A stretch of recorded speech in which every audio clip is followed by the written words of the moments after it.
Estábamos, leyendo hablando desde la semana pasada sobre el tabernáculo, donde en el libro del Éxodo, capítulo 25, comienza el Señor a narrar a través de las instrucciones dadas a Moisés cómo Él quiere que sea el centro del culto de Israel. Hablamos de la tapa del arca, que se recuerdan cómo se llamaba, el propiciatorio, donde Dios y el hombre eran reunidos por medio del perdón y por medio de la sangre del sacrificio.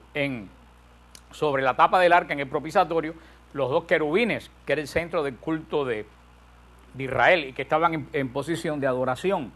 Los dos querubines que señalan que el único acercamiento posible hacia Dios es a través de la adoración. Cuando terminaron de construir el tabernáculo, la presencia de Dios descendió sobre el área específica que llamamos Mikdash. Una aclaración que dije, un error la semana pasada, es que el lugar de la sinagoga, que está en el centro de la sinagoga, donde se guarda el libro de la ley con una luz, con una vela al lado, se llama el Aarón HaKodesh. Yo dije que se llama el Betamidrash, pero se llama el Aarón HaKodesh. El Betamidrash es el lugar de las mujeres, donde se ponen las mujeres en las sinagogas ortodoxas. O sea que el arca que está en el centro de la sinagoga, que hablamos la semana pasada, se llama el Aarón HaKodesh, o sea, el arca santo. En el lugar santo, ¿se acuerda que hablamos la semana pasada?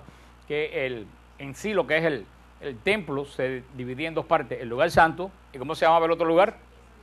El lugar santísimo, el santo de los santos. En el lugar santo se encontraba tres componentes: la mesa de los panes de la propiciación, eso nos lo dice en Éxodo 25, del 23 al 30, que era una mesa de oro donde encima habían 12 panes que simbolizaban las 12 tribus de Israel. La menorá, que era el candelabro, vamos a verlo después, con los siete brazos, y el altar del incienso. Eran las tres cosas que estaban en el lugar santísimo. Y estas tres componentes nos recuerdan la obra del Mesías, la obra de Cristo. Los panes de la proposición, ¿qué ustedes creen que nos recuerdan? La Eucaristía. El candelabro con los 7 brazos, el Espíritu Santo. Y el altar del incienso, la alabanza, la adoración. Moisés y Aarón fueron los seres humanos, los hombres utilizados por Dios para conectar estos tres componentes en Israel. Debido al componente humano que hay en el tabernáculo, un velo dejaba bien claro que se separaba el lugar de donde estaba la parte humana, donde ministraba Aarón con los panes de la proposición, con el altar del incienso, con el candelabro. Un velo separaba ese lugar del lugar donde solamente habitaba la presencia de Dios. Ese era el velo del templo que avisaba que hasta ese momento ningún ser humano podía acercarse de por sí a la santidad de Dios, que necesitaba un instrumento entre la santidad de Dios y el pecado del pueblo. Recuérdense que hablamos que el primer pacto que Dios iba a realizar, lo hablamos en el libro de Génesis, el primer pacto que Dios iba a realizar era con Adán y Eva. ¿Se recuerdan? Adán y Eva son creados el 6º día. ¿Y qué día se iba a realizar el pacto? El séptimo día, que nunca se realizó porque el demonio se puso en el medio. O sea que el primer pacto de Dios, que era la bendición de Dios de crecer y multiplicados para llenar la tierra de adoradores de Dios, no se pudo hacer. A partir de ese momento comienza Dios a tratar de reparar la imagen que el hombre tenía antes del pecado. Recuérdense que el hombre fue creado inmaculado, fue creado sin mancha, fue creado santo, y el pecado causó un daño terrible en el espíritu, en la santidad del hombre, perdió toda la gracia. En un segundo el hombre se transformó y dejó de ser aquella imagen perfecta de Dios. Dios, en vez de destruir al hombre, Dios comienza a preparar un pacto. ¿Para qué Dios prepara este pacto? Dios prepara este pacto para restituir al hombre, ¿a dónde? A la gracia que tenía en el 6º día, o sea que se perdió. Como estaba el hombre en el 6º día, Dios comienza una preparación. Y esta primera, el primer pacto de Dios, que es donde que estamos, que es el que estamos viendo, que es el que quiere llevar al hombre a la reparación de lo que tenía. Esta es la primera alianza, que es una alianza de reparación. O sea, no va a ser nada nuevo. ¿Qué va a ser la primera alianza? Llevar al hombre a como era, ¿qué día? El sexto día, cuando no había pecado. Después la segunda alianza, que va a ser Cristo, ya no es una alianza de reparación, es una alianza de santificación. Por eso esta segunda alianza ya nos reparó en la redención, ya nos dio la gracia, nos llevó al sexto día. Ahora esta alianza nos va a llevar a lo que debió haber sido, ¿qué día? El séptimo día. ¿Ustedes entienden eso que le estoy diciendo? Porque eso no se habla mucho. Pues por si acaso a alguien le quedó... Dios crea al hombre, ¿y cómo lo crea? Perfecto.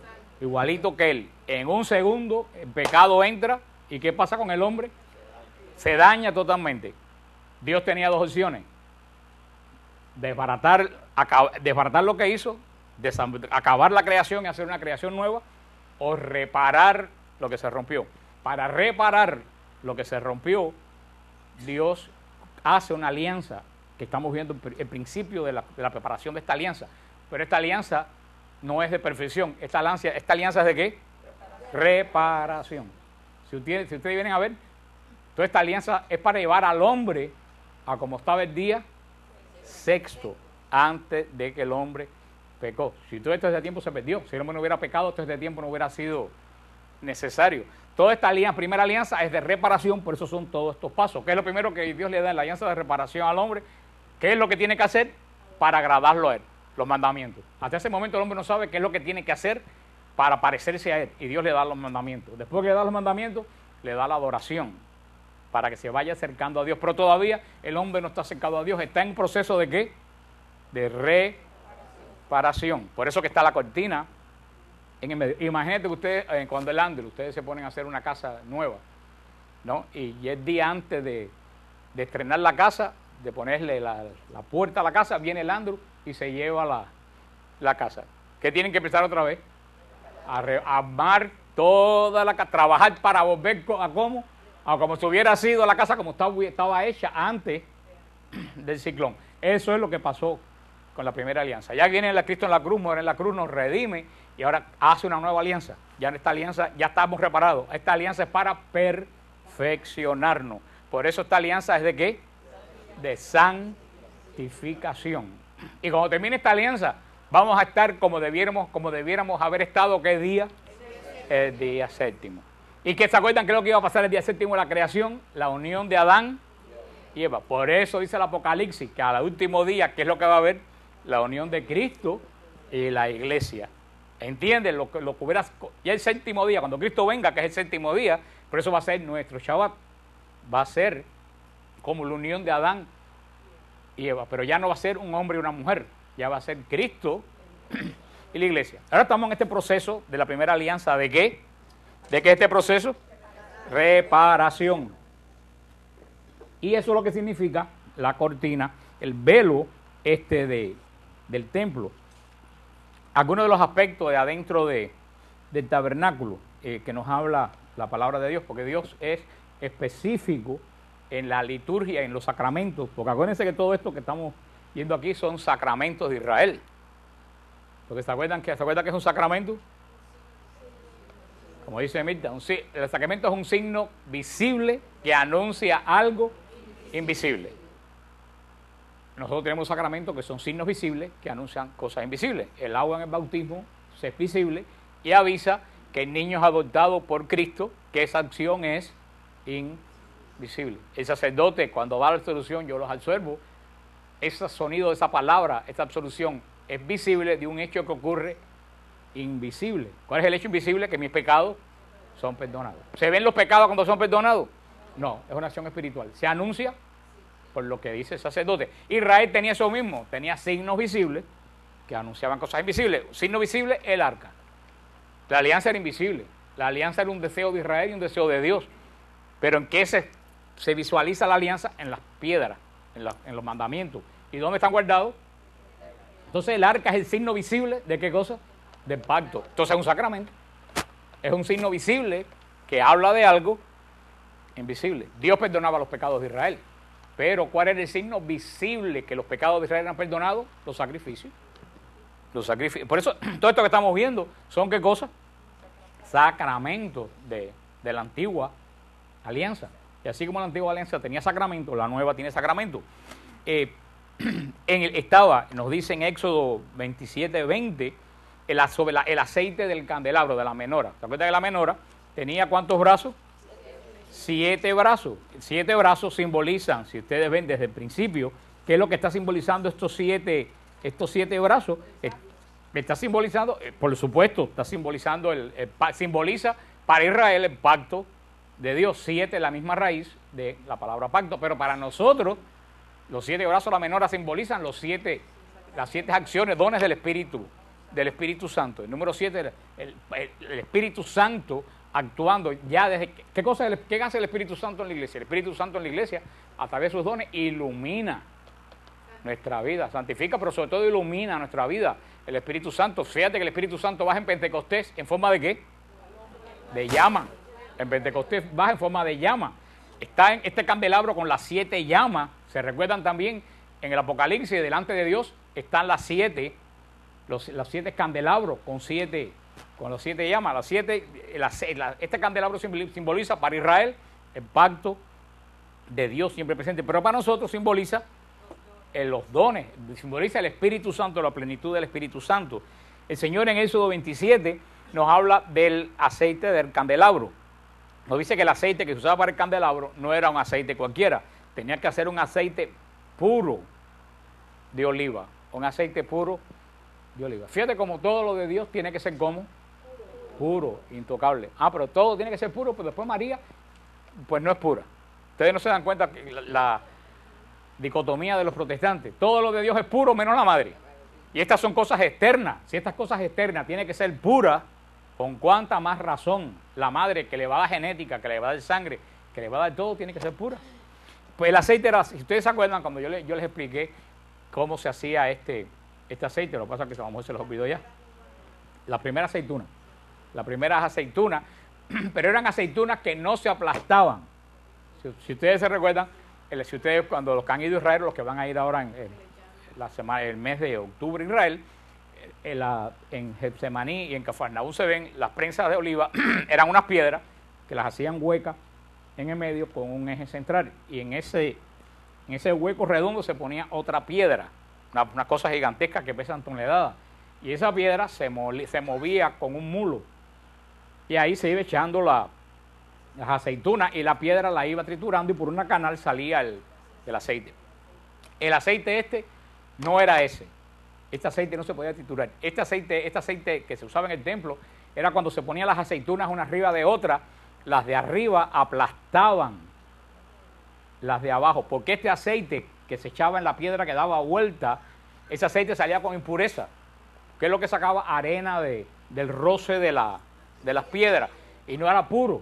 Entonces, para que fuera puro, era el aceite que las aceitunas de arriba empujaban a las de abajo, y ese aceite que goteaba de las aceitunas de abajo era el único aceite que se podía utilizar para la menora. Por eso es que ustedes se van a dar cuenta cuando lean Macabeo, que cuando quieren prender la menorá en el templo, después de que los persas profanaron el templo, lo único que quedaba de este aceite, que aplastan las aceitunas, era un poquito, nada más.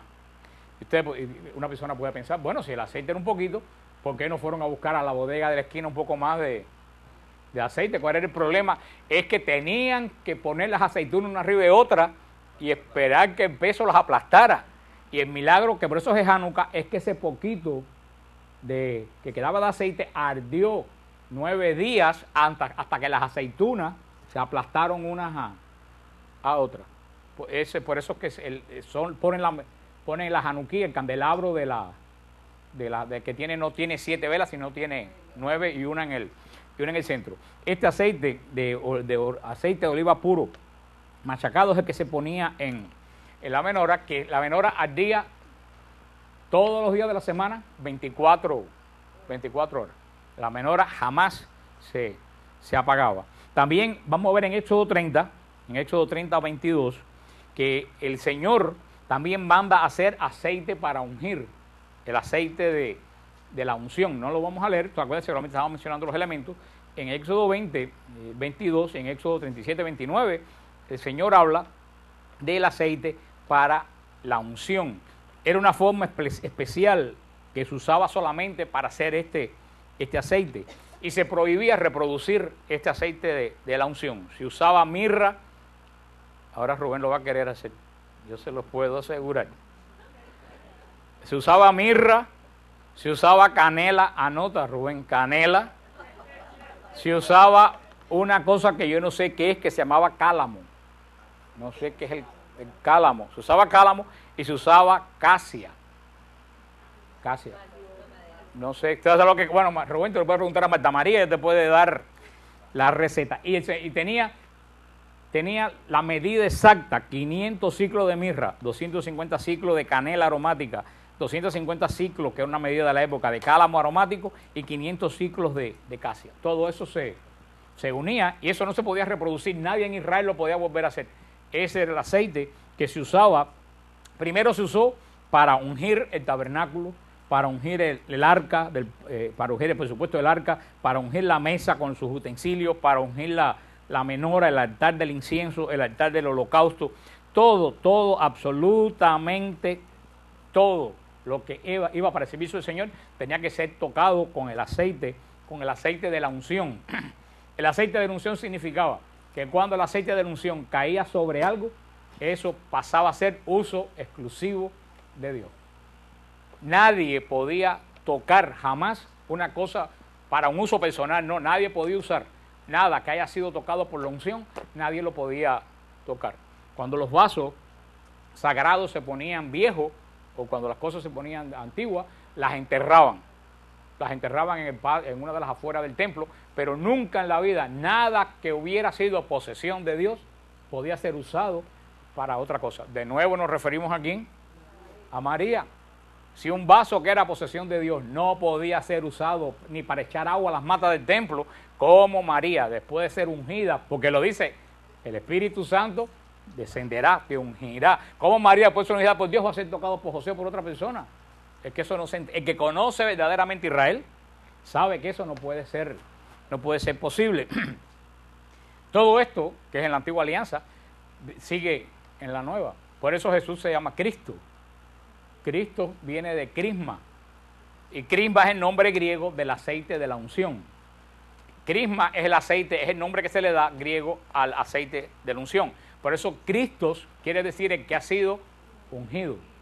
Ya Cristo no fue ungido con aceite, Cristo fue ungido por el Espíritu Santo cuando vino en el vientre de María, fue ungido por el Espíritu Santo.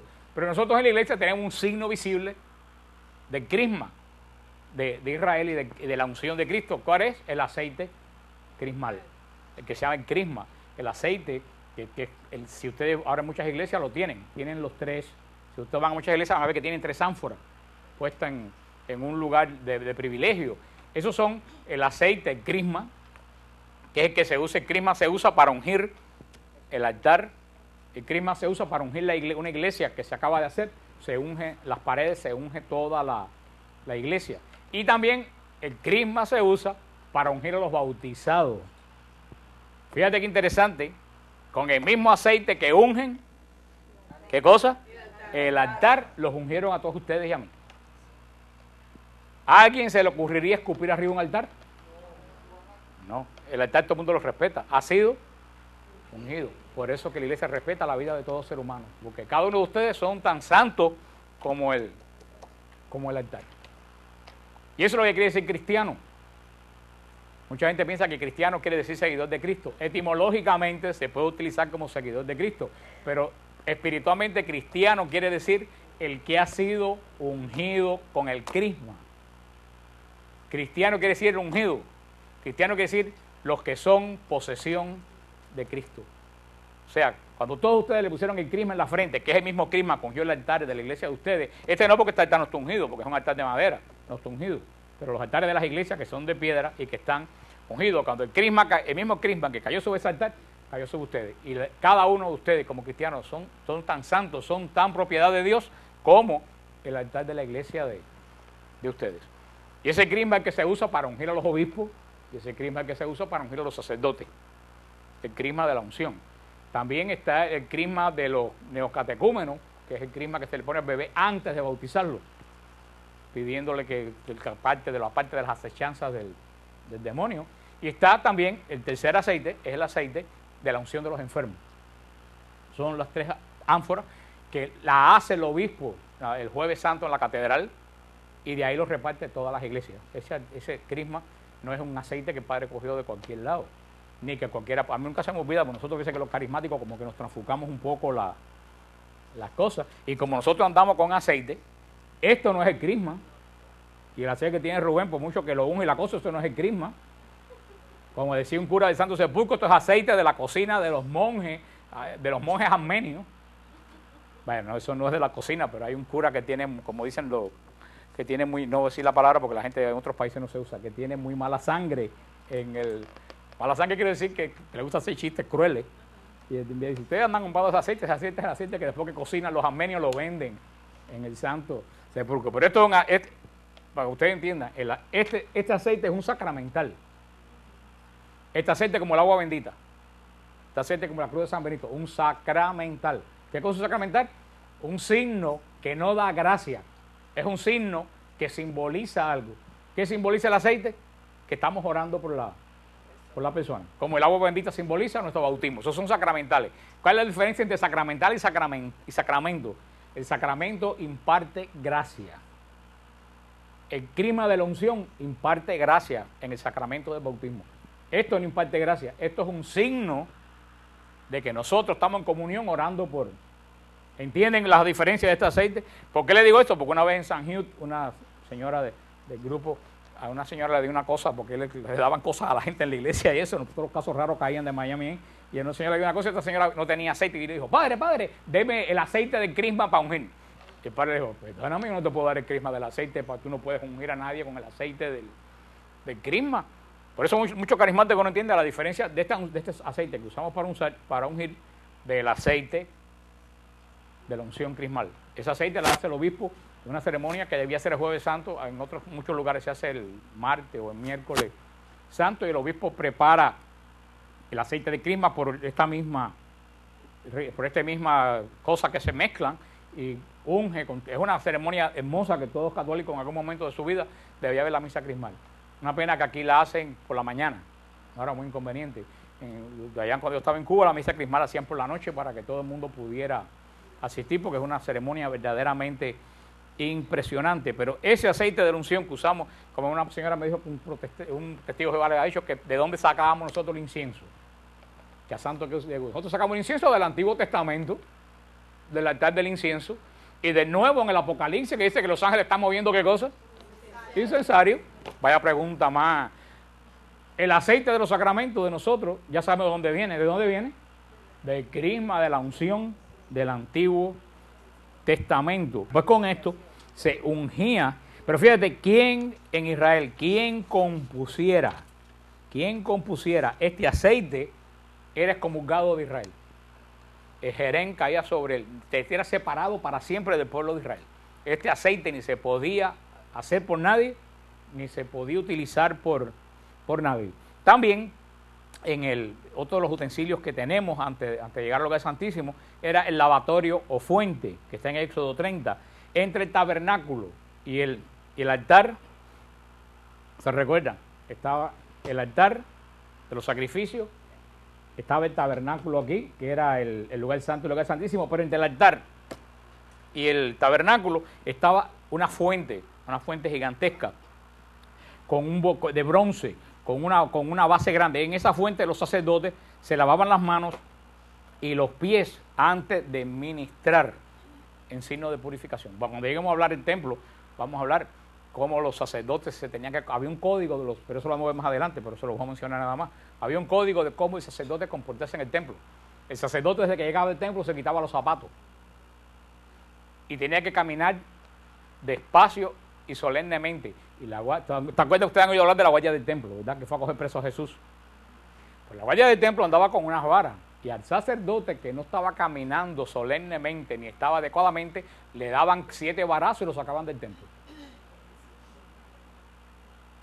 que falta nos hacía esa vara a nosotros todavía. Pero ningún sacerdote podía entrar al Santo de los Santos a ministrar si no se lavaba las manos. ¿Quién ustedes creen que imitaron eso? No, los musulmanes. ¿De dónde vienen los musulmanes lavándose las manos y todo eso? Porque los musulmanes lo que han hecho es copiar de Israel o de nosotros, pero los sacerdotes se lavaban. Nosotros lo que tenemos, dijimos, en reminiscencia de esto, es las pilas de agua bendita a la entrada de la iglesia. ¿Qué es lo que quiere decir esta fuente? Dios demanda pureza espiritual a quien le sirve.